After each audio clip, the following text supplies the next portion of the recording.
Эмгек жолу шахтада иштөө менен башталган Орузбек Дүйшеев 1958 тартып Кызылкыядагы шахтада, андан соң Алмалыкта, Көкжаңгакта, Кажы сайда үзүрүлүү эмгектенип 95%-ын тоолор түзгөн Кыргызстандын Тоо-Кен өнөр жай тармагын өнүктүрүүгө нар көтөргүч салымын кошту. Өлкөнүн экономикасын өнүктүрүүнүн артыкчылыктуу багыттарынын бири болгон бул татаал тармакта иштеп жүрүп көп сыйлыктардын ээси болгон. Эң биринчи Лениндин 70 жылдыгына байланыштуу медалга татык болдук. Менин оң жагымдагы үчөөбү шахтерлор даңк деген көмүрчүлөргө, шахт иштегендерге берчү. Анын үчөөнү тең берген алар да бар. Эми анын кадыры мурун чоң болчу. Өчүрөтү yok квартира берчи.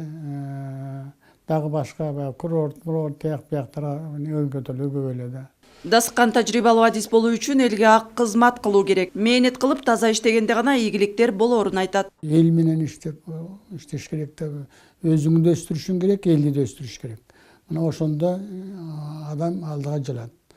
Анан эң негизгиси ушул эл менен иштеп туруп элдин ишенимине кириш керек. Эл ишенип калса, алар барлык жака бара берет. Абдан татаал иштердин баарын өзлөрү бүтүрө берет. Ошондон ушул мен өмүр боюнча ошо элге рахмат айтам. Анан акыйкат болуш керек. Мына адамдын жаман иштедиби жооптукка тартыш керек. Жакшы иштедиби ага сыйлык бериш керек. Орденге представление болгондо бир эле убакта өзүн илимге да, билим берүүгө да, өнөр жайга да арнап келген Карыпбек Алымкуловду кандай мактаса да жарашат. Анткени ал иштин көзүн билген кесипкөй мыкты адис. жалаң заводдор менен иштеп жүрдүм да, илим менен, завод менен, өнөр жай менен аралаштырып. Туура 2 жыл болду ошол зарплатадан кеткениме, ага чейин зарплата менен иштеп жүрдүм. Азыр негизинен ошол электротехника, энергетика боюнча материалдарым абдан көп да.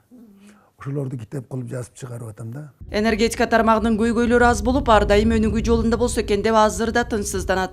Анткени жашоонун булагы болгон жарык менен суусуз жашоону элестетүү кыйын. 1,5 саат жарык өчүп калса кандай дискомфорт болот, туурабы?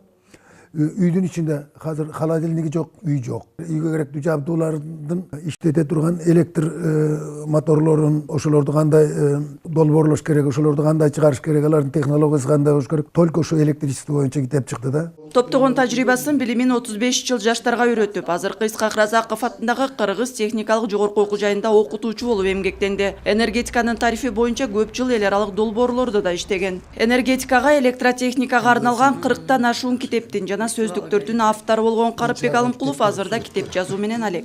Кыял Шаршеева, Чыңгыз Жумагулов, Коомдук 1 канал.